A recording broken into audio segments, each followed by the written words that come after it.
Today, I'm about to sign an executive order that directs key federal agencies to protect our communities from those hateful attacks and advance equality for families. I wonder what the White House response is to that, given that the president's about to set up his pride credentials in the next event. And we are trying to beef up our defense capabilities to face a situation that China may launch war against Taiwan. We've got a lot to get to today. The president yesterday made a speech about Pride Month, signed an executive order, which that's a whole other interesting thing that I think we need to talk about now. How many executive orders he's signed. But talking about Pride Month, all while trying to do business with Saudi Arabia, China could potentially be attacking Taiwan. The President Xi of China, dictator Xi of China, has set up a military intervention, non-war military intervention, same way Putin did with Ukraine. Border numbers are at an all-time high. I thought they couldn't go higher. They're proving us wrong every single day.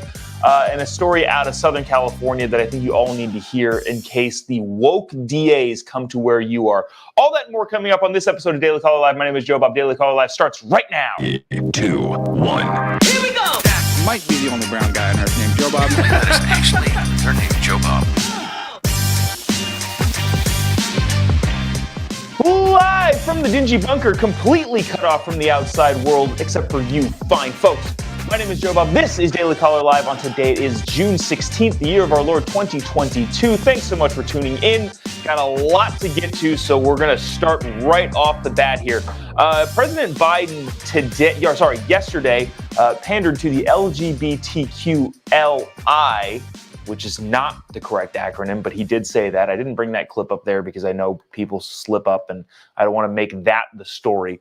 President Biden gave a speech yesterday and signed an executive order regarding the LGBTQ IA plus community. I don't actually know what all of the acronyms are myself, which I feel like does a disservice to.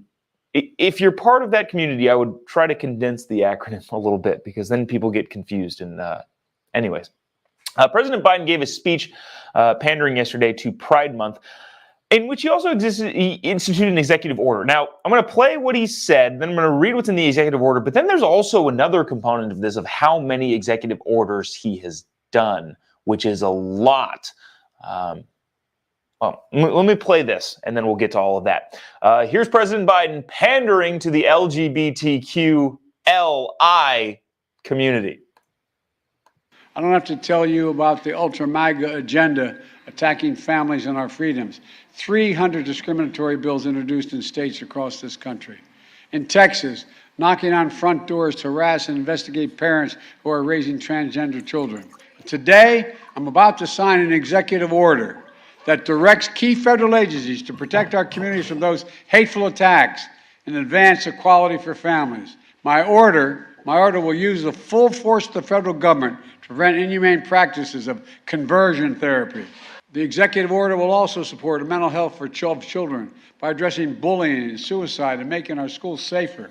Addressing the nation's mental health crisis is a key pillar of the unity agenda I announced in the State of the Union address. Also support older adults so they can age with dignity. So I wanted to keep that last part in there because I'm confused by that just as much. So Biden basically is issuing a feel-good, happy-go-lucky executive order that's going to direct the federal government to do, I don't know, whatever he thinks that it's going to do. This is from Time Magazine, and I wanted to pull this from Time Magazine, not a right-leaning news organization by any means, so we can all kind of see what's happening here. In our article regarding the executive order for the LGBTQLI, as he would say, or IA plus 2 group, Joe Biden is apparently, according to Time Magazine, going to create a federal working group to help combat LGBTQ homelessness, and one promoting educational policies for states and schools districts to encourage inclusive learning environments for the LGBTQ children. This confuses me. The executive order is going to fight gay homelessness. I don't know. Why don't we just fight homelessness as a whole? Why do we have to segment things off? That's just my question. I don't understand what that has to do with anything. But then it says, encourage inclusive learning environments for LGBTQ children. Which is, I'm sure you have thoughts about that. Let me know what you think about that in the comments section, but we don't need to get mired down in that. The order also establishes new rules to discourage conversion therapy. This is where this gets interesting, and I feel like I have some pretty decent insight on this. Though efforts to enforce bans on it in places where state law allows the practice will rely on legal challenges from outside the White House. Discouraging quote-unquote conversion therapy. That is not very well defined. When you talk about quote-unquote conversion therapy, a lot of people think back to like the 50s and 60s and like electroshock therapy to convert people.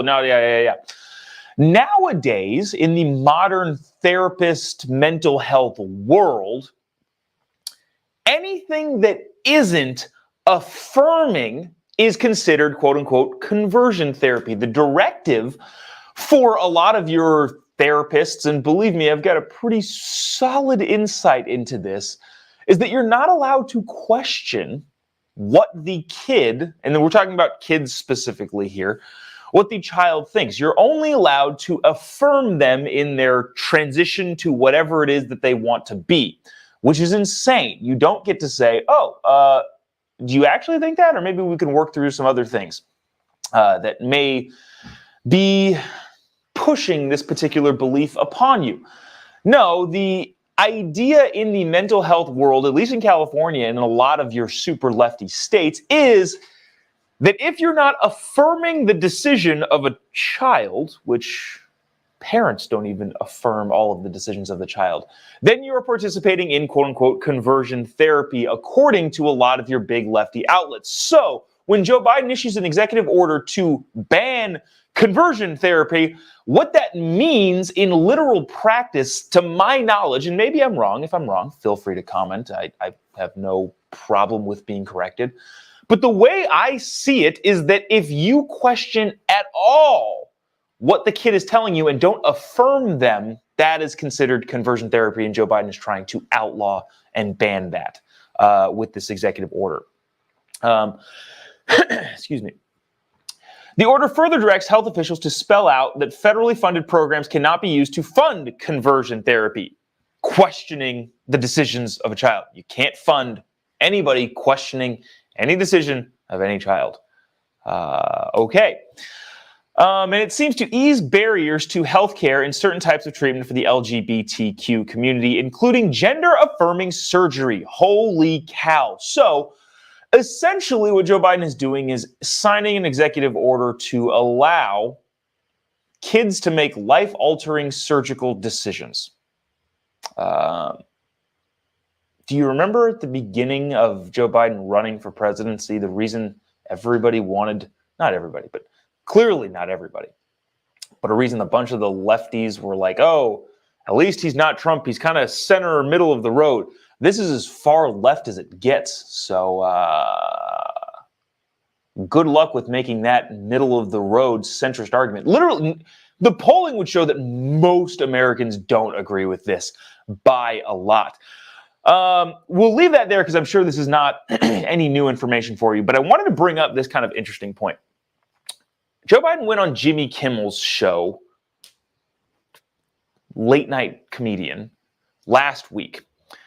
He did so to check a box because it had been like 120 days since he'd had a full sit-down interview. And apparently Jimmy Kimmel counts as a full sit-down interview.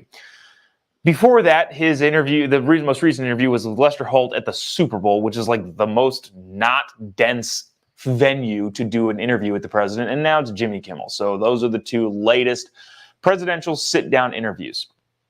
Joe Biden has given, I think, a fourth of what Barack Obama gave and like half of what Trump was doing. Sorry, not even half. A fourth of what Trump was doing and like an eighth of what Obama was doing. That's beside the point. In that interview with Jimmy Kimmel, Joe Biden said, and I should have pulled the clip, well, I don't want to be a dictatorial executive order signer like Donald Trump was. This would put him This particular executive order would put Joe Biden 3 executive orders behind Donald Trump as the president in total. But here's the thing. I don't know if you remember this, but Donald Trump served 4 years as the president. Joe Biden is in month 18. And now he's only 3 executive orders behind Donald Trump, which would mean he will certainly surpass the guy who he called a dictator, quasi-dictator. He said he doesn't want to executive order from the White House. He said he's not going to be like that, except for he's going to pass Donald Trump in that metric. Interesting to say the least. I want to get to this. This is actually, there's a couple facets to this story here that has been interesting. Record numbers of illegals are coming into the United States. That's no question. But so last time we were reporting this, the numbers were between like 150,000 a month to 175,000 a month. You're not actually going to believe what it is now. It's way higher than that. And that was record highs. It is substantially higher than that. I just want to say really quick, if you haven't already, would love to click the little like button and the little share button on the bottom here, especially if you're watching on Facebook. Really, really helps us out, get to more people, which helps us stay on the air, continuing what we're doing. And also gets to show off these hilarious t-shirts, the Joe Biden catchphrase t-shirt, which you can get at my Instagram shop. But back to this, record numbers of illegals coming into the United States, no sign of slowing down. This is from the Washington Examiner. The number of migrants encountered attempting to enter the United States rose in May, surpassing all previous records of the past century, an indication of the scale of illegal immigration crisis at the border. U.S. Borders officials intercepted not 150,000, not 175,000, not 250,000. Sorry, not 200,000. Intercepted 239,416 illegal immigrants attempting to enter into the country illegally last month. The 4th consecutive monthly rise, according to U.S. Customs and Border Patrol. In the first 16 months of President Joe Biden's term in office, law enforcement officials at the southern borders have stopped non-citizens attempting to cross into the U.S. without permission. This is an unreal number. 2.9 million times in the 16 months President Biden has been in office, including migrants detained, denied admission at ports of entry, the CBP data shows. Wow. So there's that. I also wanted to get to this. That's what the story is. I wanted to get to this. Apparently, Joe Biden is considering punishing the Border Patrol officers that were whipping. They weren't whipping. That was entirely debunked. Whipping migrants as they came in, months after the story has dwindled. I wanted to play this video from last year, 2021, where the video is shown and Jen Psaki, the former White House press secretary, was talking about the quote-unquote whips that were happening at the border, that weren't actually happening. The White House condemned U.S. Border Patrol agents on Monday who were seen using a whip-like cord to block Haitian migrants carrying supplies into the U.S. from Mexico. White House Press Secretary Jen Psaki said she had seen some of the footage, calling it unacceptable. We just saw this footage. It's horrible to watch. I just have to get more information on it. I can't imagine what the scenario is where that would be appropriate. I'm certainly not suggesting that, but we've just seen the footage earlier this morning. Reuters drone footage captured hundreds of mostly Haitian migrants crossing back and forth between Ciudad Acuña in Mexico and the sprawling camp across the border in Del Rio, Texas, to buy food and water that was short in supply on the U.S. side. Okay, so we saw that last year. That was a clip from last year. And then it turned out to be entirely false. The Border Patrol officers were not whipping anybody, and I'm pretty sure the New York Times and the Washington Post, which are kind of the benchmarks for me in terms of if they say it and it's a lefty argument, if they're debunking it, it's not real. but I don't actually remember specifically. But Fox News reported on Tuesday that DHS is preparing to discipline multiple horseback patrol agents involved in the incident of Haitian migrants, illegal immigrants, at the U.S.-Mexico border back in September, where some Democrats and immigration advocates incorrectly believed they saw agents whipping Haitian migrants.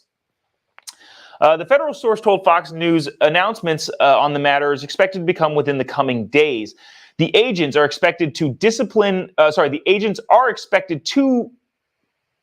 disciplined with administrative violations rather than criminal conduct.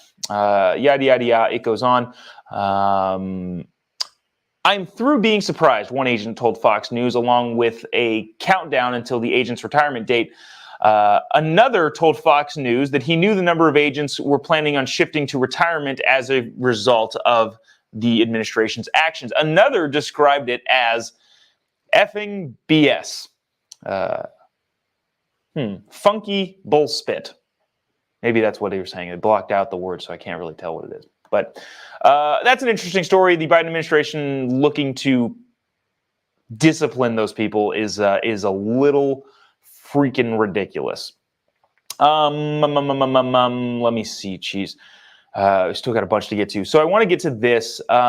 This is a not light fare. Two officers in El Monte, California.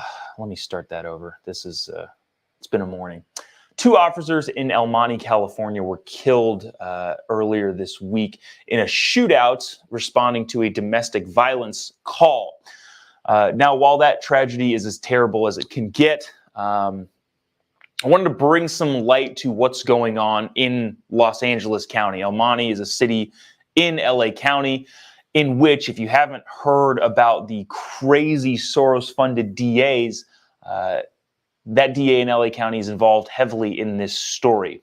Again, I think this is a bigger, broader national story that needs to be looked at by a national audience.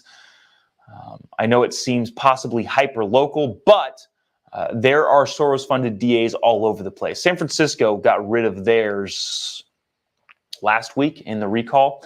And if you're not familiar at all with this, the brief summary is George Soros and a bunch of super lefties have been funding not big governor races. They're still doing that. Not Senate races, not congressional races, but district attorney races in your big blue cities. So that the district attorneys that are prosecuting or not prosecuting criminals are as woke as they could possibly get. And so the reason why I wanted to bring up this story, of course it's tragic, and of course it's a terrible situation, and you feel terribly for the families of these two officers that were killed. But there's more involved with the DA and the person that shot these two officers. Corporal Michael Paredes, 42, and Officer Joseph Santana were killed Tuesday while responding to a reported stabbing at an El Monte motel. Both leave behind families in mourning, which, again, is terrible. This, however, is from Bill Malugin of Fox News, calling out the Los Angeles District Attorney's Office. Per sources, this is, again, Bill Malugin, Fox News. Per sources, the gang member who fatally shot two El Monte PD officers last night was on probation for felon with a firearm after he received a bare minimum sentence in a plea deal under LA District Attorney George Gascon last year, despite having a previous strike on his record. Law enforcement sources tell me that Justin Williams Flores had a previous strike conviction in 2011 for a charge with a number that I don't know what that is, but he still received the absolute bare minimum sentence for his felon possession of a gun charge late last year, in accordance with Gascon's policies. 2 years probation. Basically, this guy who killed these two officers had a strike on his criminal record and was in felony possession of a firearm and received 2 years probation. The bare minimum, not including any of the strikes that he's already had. Let me see.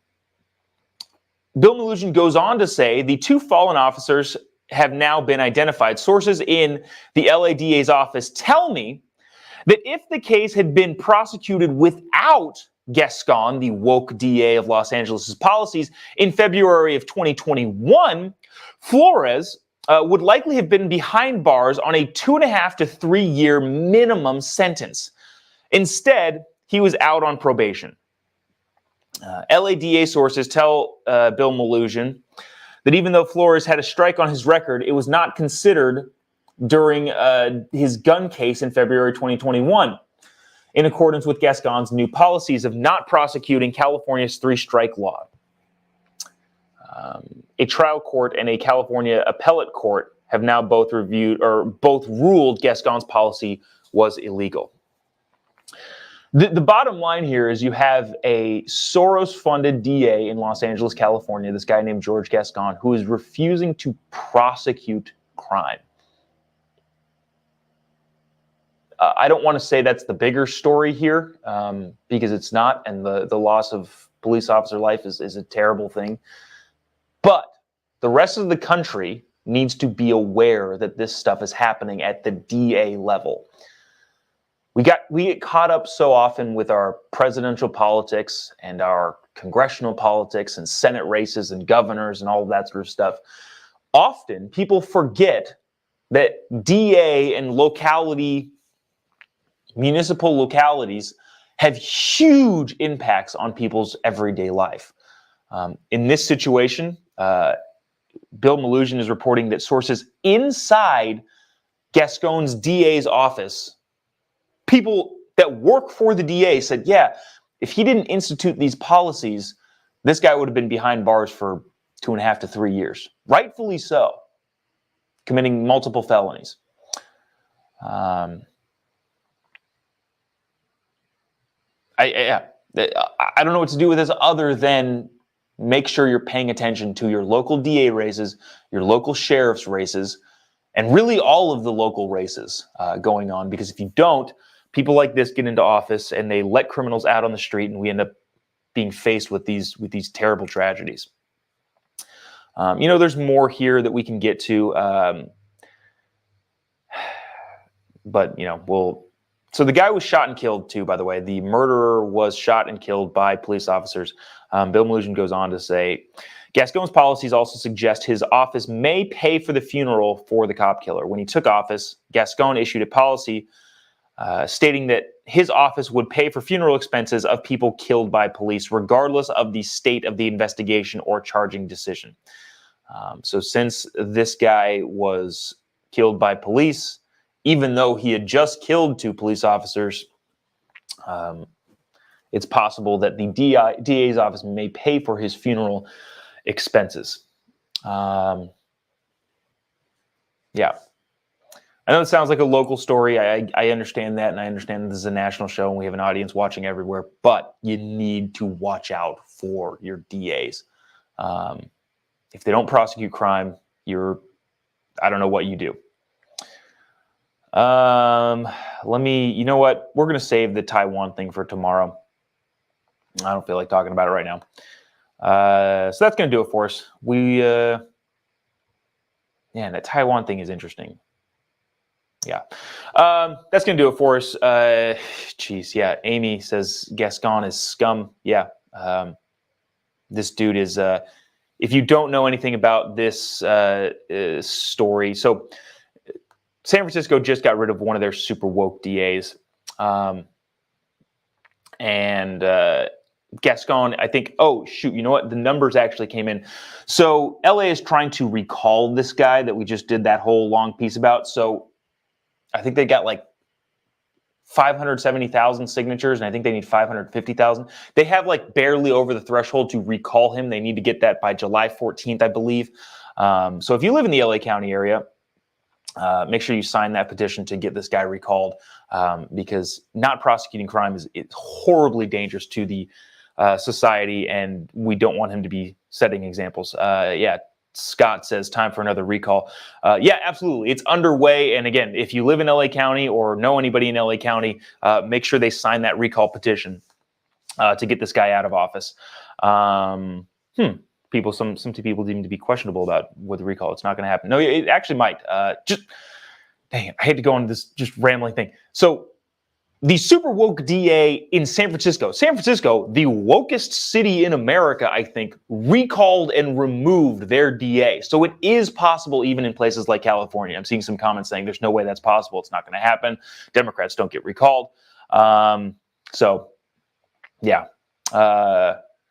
I'll stop rambling.